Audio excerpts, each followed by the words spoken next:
ఈరోజు తప్పనిసరిగా మనం స్మరించుకోవాల్సినటువంటి, మననం చేసుకోవాల్సినటువంటి వ్యక్తి కళారంగంలో, సాంస్కృతిక రంగంలో ఎవరైనా ఉన్నారంటే అది ఒకే ఒక వ్యక్తి, సుద్దాల హనుమంతు గారు.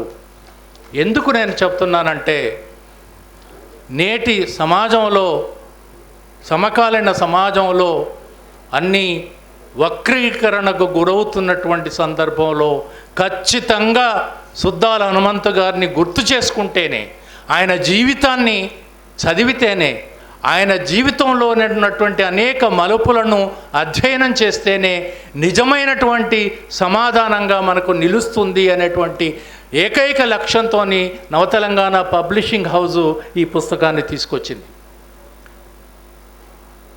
సో సుద్దాల హనుమంతు గారు అంటే కేవలం ఒక పాటగాడు, కేవలం ఒక ప్రదర్శనలు ఇచ్చేటువంటి కళాకారుడిగా మాత్రమే లేడు. ఈ ప్రపంచంలో సామ్రాజ్యవాదం కూడా నశించాలి, సమాజం ప్రపంచవ్యాపితంగా నెలకొనాలి అని ప్రగాఢంగా విశ్వసించినటువంటి ఒక సాంస్కృతిక సేనాని సుద్దాల హనుమంతు. అంతేకాదు, కేవలం ఆశించడం కాదు, కేవలం కలగనటం కాదు, అందుకు నిబద్ధంగా అంకిత భావంతో తన మొత్తం జీవితాన్ని కూడా ధారపోసినటువంటి వ్యక్తిగా మన ముందు నిలుస్తాడు.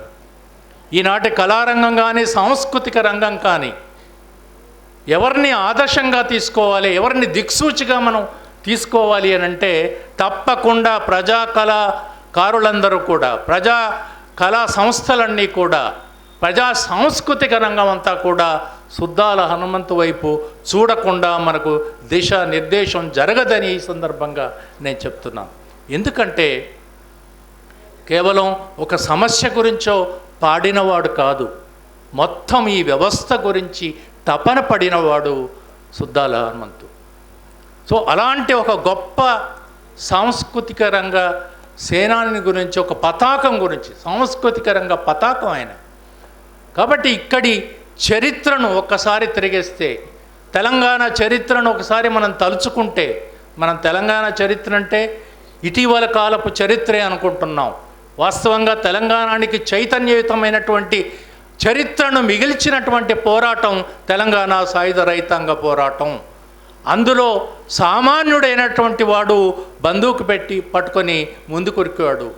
నీ బాంఛన కాలుమొక్త అన్నటువంటి వాడు నీ గోరి కడతం కొడుకో అని ఉరికించినటువంటి చరిత్ర ఈ తెలంగాణకు ఉంది.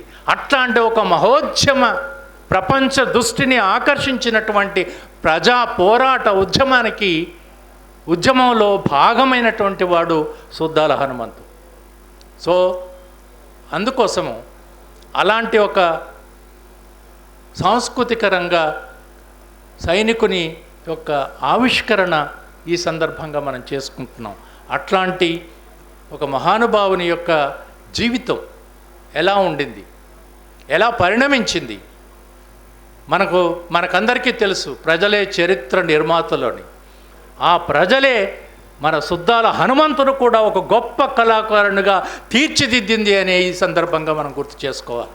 కాబట్టి అలాంటి ఒక కళాకారుని యొక్క జీవితాన్ని ఆయన అనగానే ఒక్క పాటనే చాలామంది గుర్తు చేసుకుంటారు.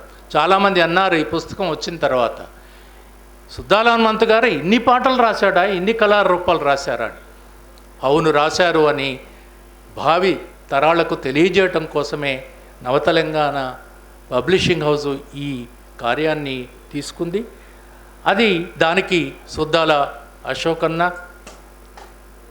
సుందరయ్య విజ్ఞాన కేంద్రం, టీపీఎస్కే, ఇంకా మిత్రులు చాలామంది. ఇందులో అంతకుముందు ఆయన శత జయంతి సంవత్సరంగా తీసుకొచ్చినటువంటి పాటల పుస్తకానికి ముందు మాటలు రాసినటువంటి సూరవరం సుధాకర్ రెడ్డి గారు దానికి ముందు మాట రాశారు. ఎస్వి సత్యనారాయణ గారు ముందు మాట రాశారు. అట్లాగే ఒక గొప్ప పని మన జయధీర్ తిరుమలరావు గారు చేశారు. ఇంటర్వ్యూ చేశారు ఆయన మీద వ్యాసం కూడా రాశారు. వేణు సంకోజ్ గారు సాహిత్య అకాడమీకి ఆయన జీవితాన్ని, సాహిత్యాన్ని మొత్తం తెలియజేస్తూ ఒక పుస్తకాన్ని తీసుకొచ్చారు. అందులోంచి కొంత భాగాన్ని ఈ సుద్దాల అశోక్ అన్న తీసుకొచ్చినటువంటి పుస్తకంలో పాటలు, సాహిత్యం, ఫోటోలు ఇవన్నీ కూడా సేకరించాం.